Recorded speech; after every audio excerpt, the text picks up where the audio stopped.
قوم سمود کی تباہ کاریاں قرآن اور احادیث کی روشنی میں۔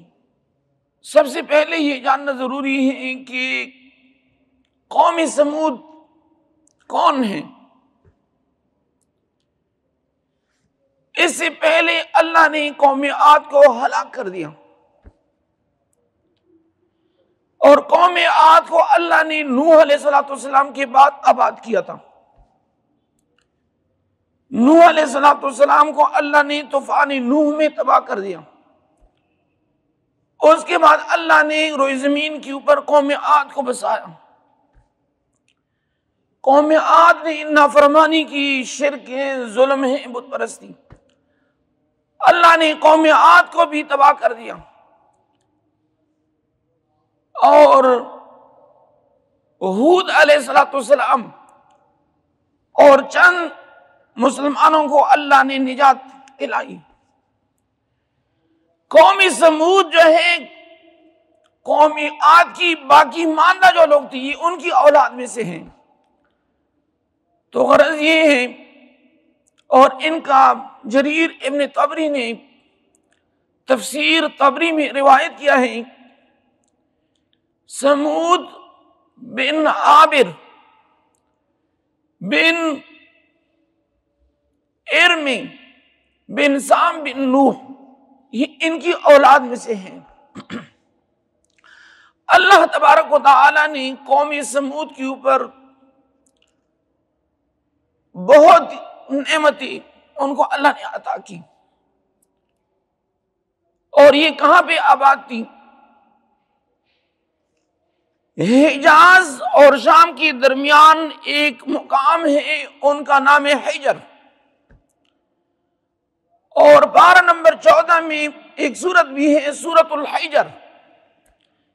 سورت الحجر میں قوم سمود کا ذکر ہے، لیکن یہ جو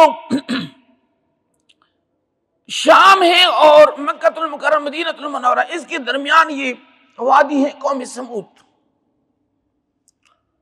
تو غرض یہ ہے کہ اللہ تبارک و تعالی نے قوم سمود کے اوپر بہت نعمتیں کی تھی۔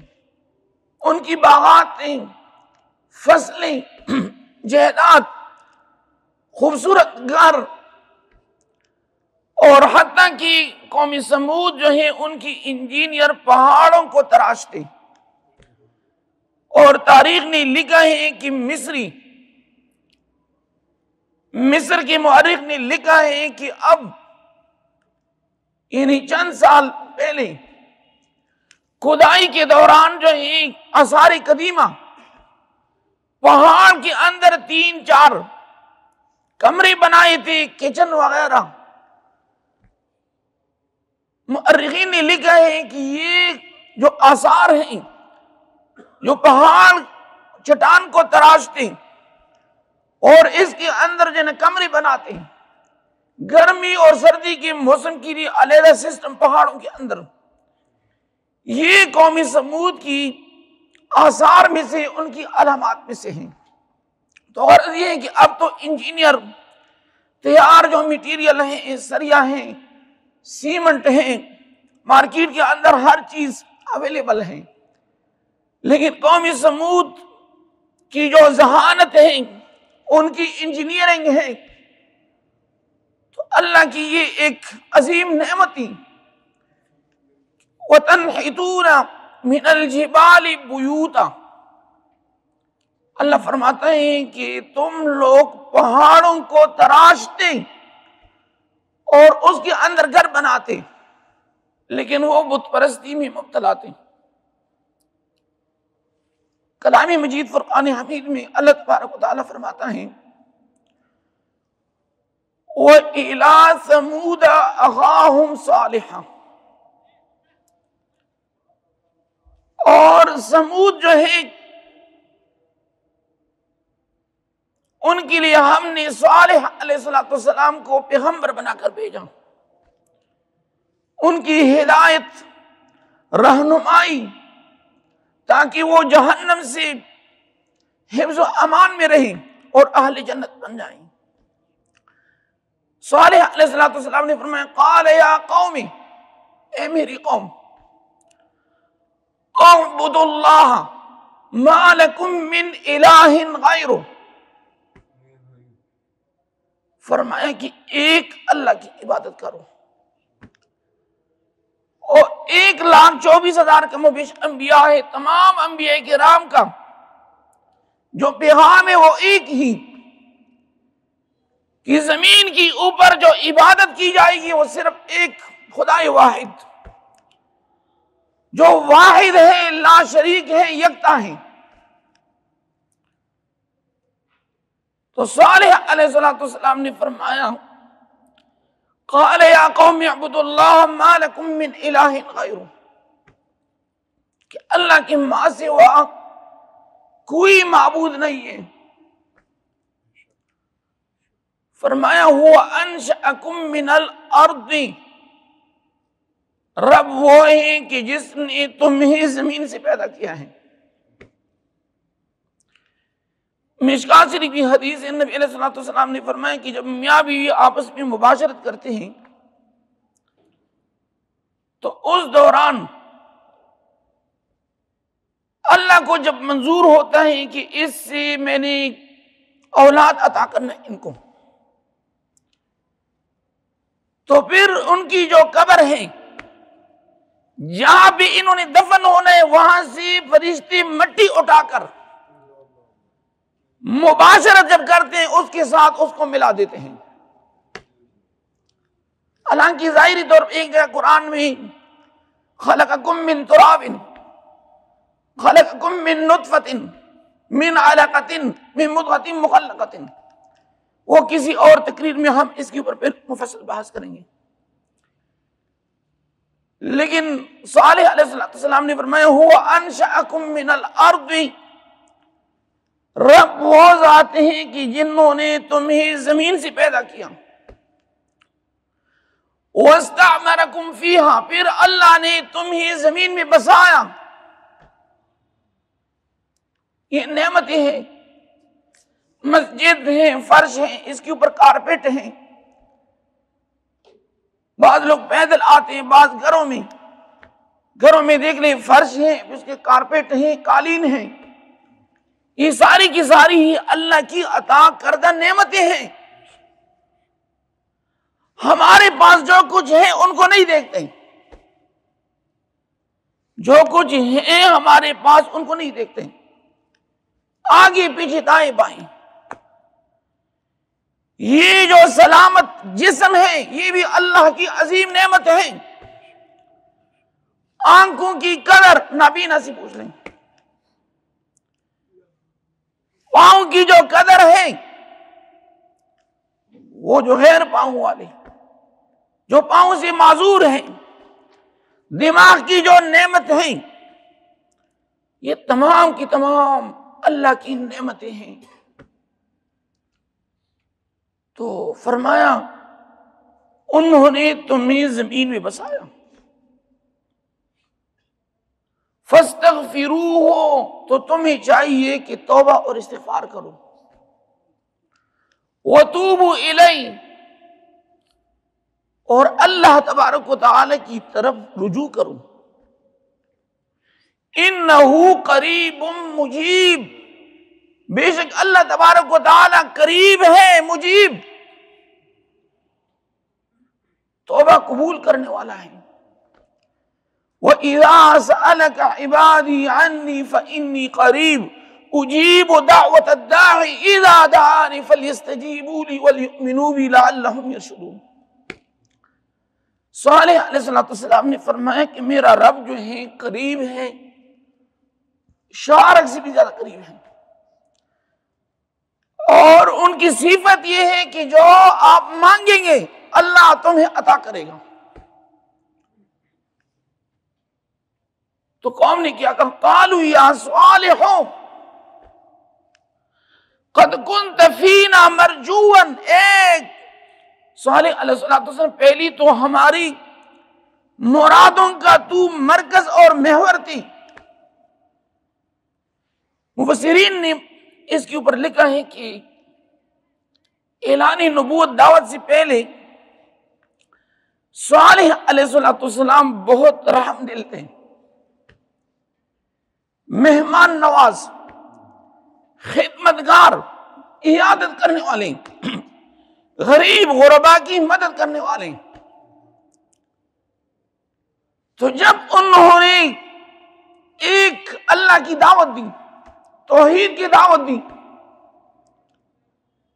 تو انہوں نے کہا کہ پہلے تو ہمارا تو مرکز اور محور تھے، ہم دل و دماغ میں صالح کو ہی، لوگ جو مہربان ہوتے ہیں ان کو یاد کرتے ہیں معاشرے میں، کہ کوئی بندہ نہیں ہے فلاں بندہ ہمارے ساتھ ہاتھ اٹھائے گا.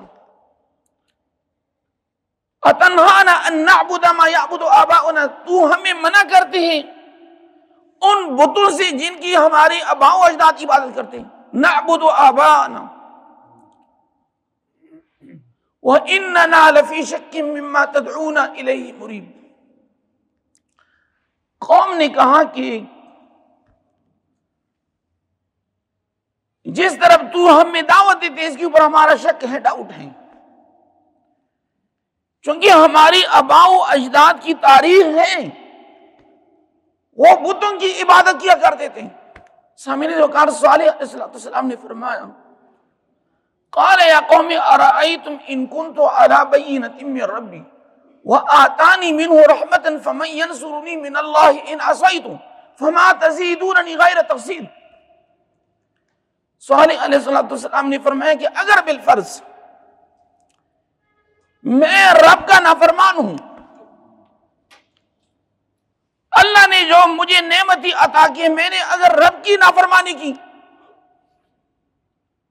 تو کون ہے کہ مجھے رب کی عذاب سے بچائیں؟ تو غرض یہ ہے کہ جو میں دعوت دیتا ہوں یہ دعوت واحد لا شریک کی طرف سے ہے. قوم سمود جو ہے انہوں نے مجلس لگائی ہوئی تھی، اتنے میں صالح علیہ السلام اس مجلس میں آ گئے.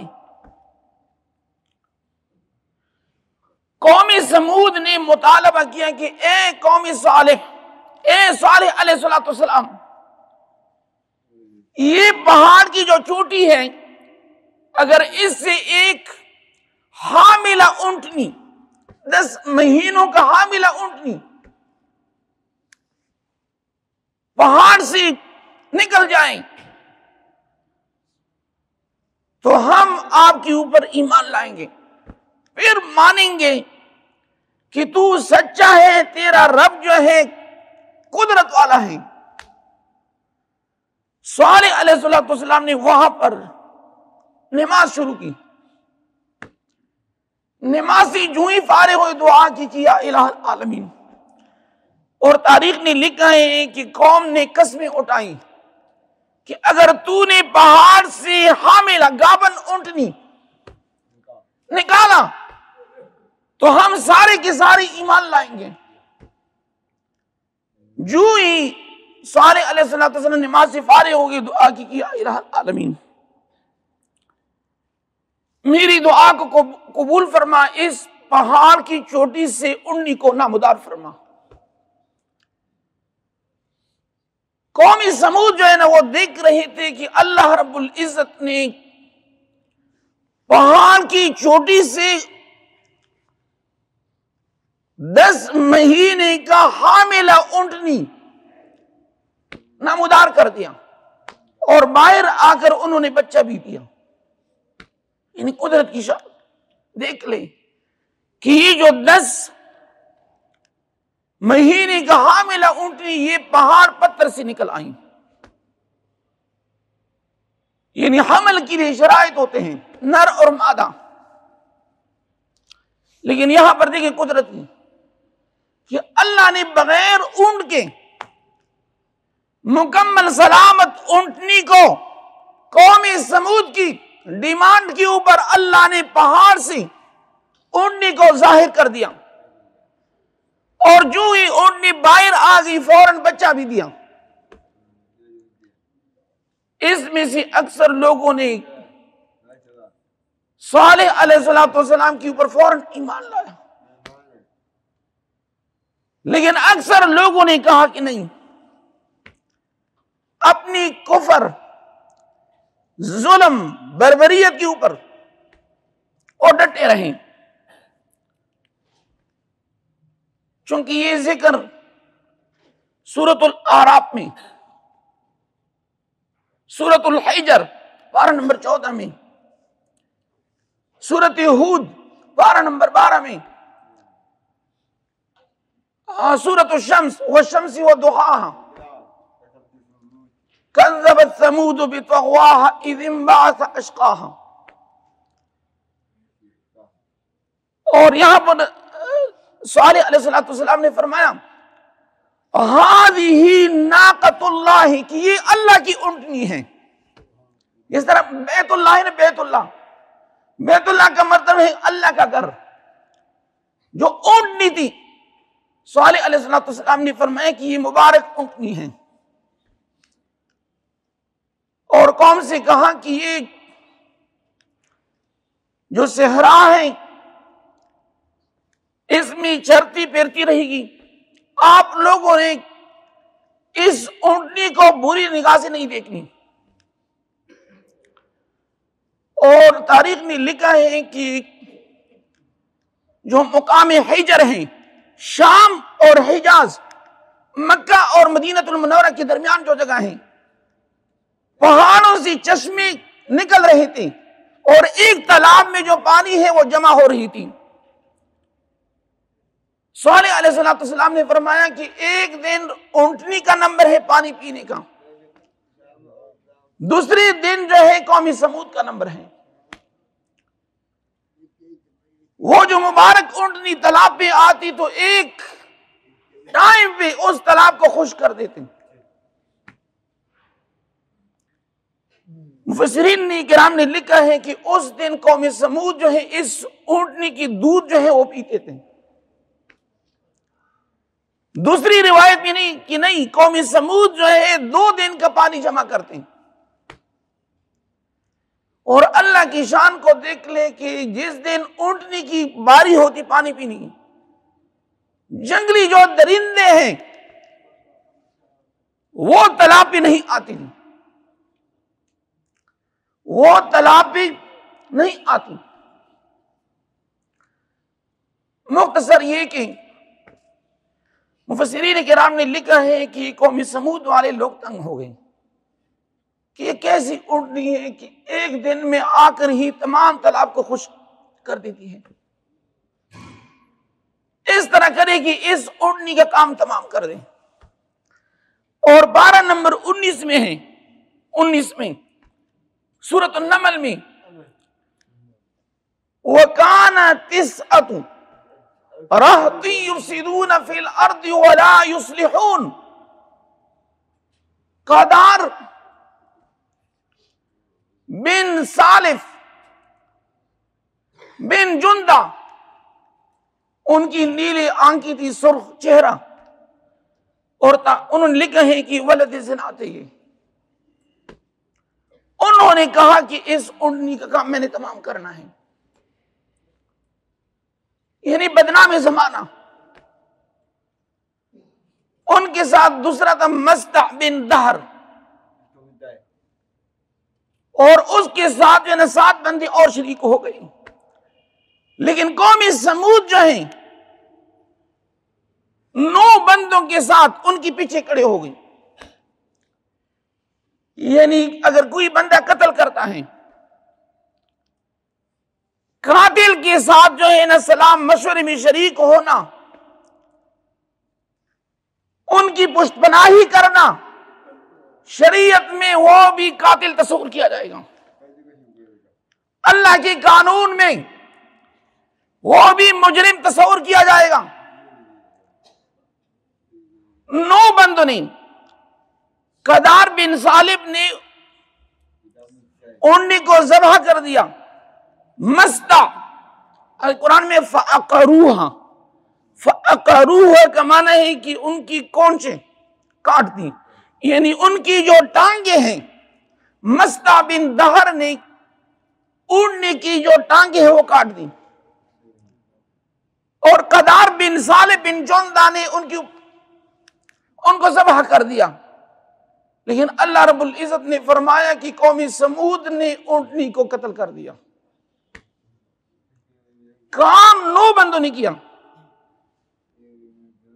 2 بندے تھے جنہوں نے کام کیا، 7 اور تھے، ٹوٹل 9 تھے.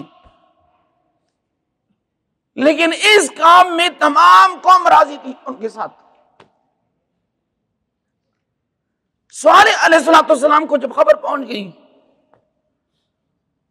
انہوں نے کہا کہ جس بات کی مجھے خوف تھی وہ ہو گیا. فَعَقَرُوهَا فَقَالَ تَمَتَّعُوا فِي دَارِكُمْ 3 أَيَّامٍ. اور پارہ نمبر 8 میں قالوا یا صالح ائتنا بما تعدنا ان كنت من المرسلین. اے صالح علیہ السلام، تو کہتے ہیں کہ میں عذاب لے کر آتا ہوں، اللہ کی عذاب لے آئے، عذاب اللہ کی اگر ہے، اگر تو نبی ہے، سچا ہے، ان كنت من المرسلین، اللہ کی عذاب لے آئے. صالح علیہ السلام آگے خبردار. فقال تمتعوا فی دارکم 3 دن گھروں میں رہو. لیکن پہلے دن آپ لوگوں کے چہروں کا رنگ زرد ہو جائے گا، دوسرے دن سرخ، تیسرے دن سیاہ، 3 دن کے بعد اللہ نے تمہیں ہلاک کرنا ہے. اور ذالک وعد غیر مکذوب. صالح علیہ السلام نے فرمایا کہ اللہ کا وعدہ سچا ہے، جھوٹا نہیں ہے. میں آپ لوگوں کو ٹائم دیتا ہوں. 3 دن کے بعد زلزلہ آ گیا. اتنی شدید زلزلہ، قوم سمود کے لوگ اپنی گھروں کے اندر اوندے پڑے ہوئے تھے. فَأَخَذَتْهُمُ الصَّيْحَةُ فِي دَارِهِمْ جَاثِمِينَ. اللہ کی عذاب سے چند لوگ تھے. اللہ فرماتے ہیں وَنَجَّيْنَا الَّذِينَ آمَنُوا. اور ہم نے ان لوگوں کو نجات دی جو صالح علیہ السلام کی توحید اور رسالت کی درس کو انہوں نے تسلیم کر دیا. سامعین وقار، قوم سمود کی جو قرآن میں جو قصہ ہے یہ ویسے نہیں ہے، یہ ہمارے لیے عبرت ہے. لیکن محمد مصطفیٰ صلی اللہ علیہ وسلم پچھلی قوموں کی جو انفرادی جو گناہ تھے، قوم عاد، قوم سمود، قوم لوط، وہ تمام گناہیں ہمارے اندر موجود ہیں. قربان جا سیدنا محمد مصطفیٰ صلی اللہ علیہ وسلم. وَمَا كَانَ اللَّهُ مُعَذِّبَهُمْ وَأَنْتَ فِيهِمْ. اے میرے حبیب محمد مصطفیٰ صلی اللہ علیہ وسلم، میں آپ کی امت کو عمومی عذاب میں گرفتار نہیں کروں گا، صرف اور صرف آپ کی خاطر ہیں. جب تک آپ کی امت کے اندر آپ کی تعظیم، آپ کی توقیر موجود ہے، تحفظ ناموس رسالت، عقیدہ ختمی نبوت جب تک موجود ہے اس امت کے اندر، اے میرے حبیب اپنی امت کو یہ بتانا کہ میں نے آپ کی امت کو عمومی عذاب میں گرفتار نہیں کرنا.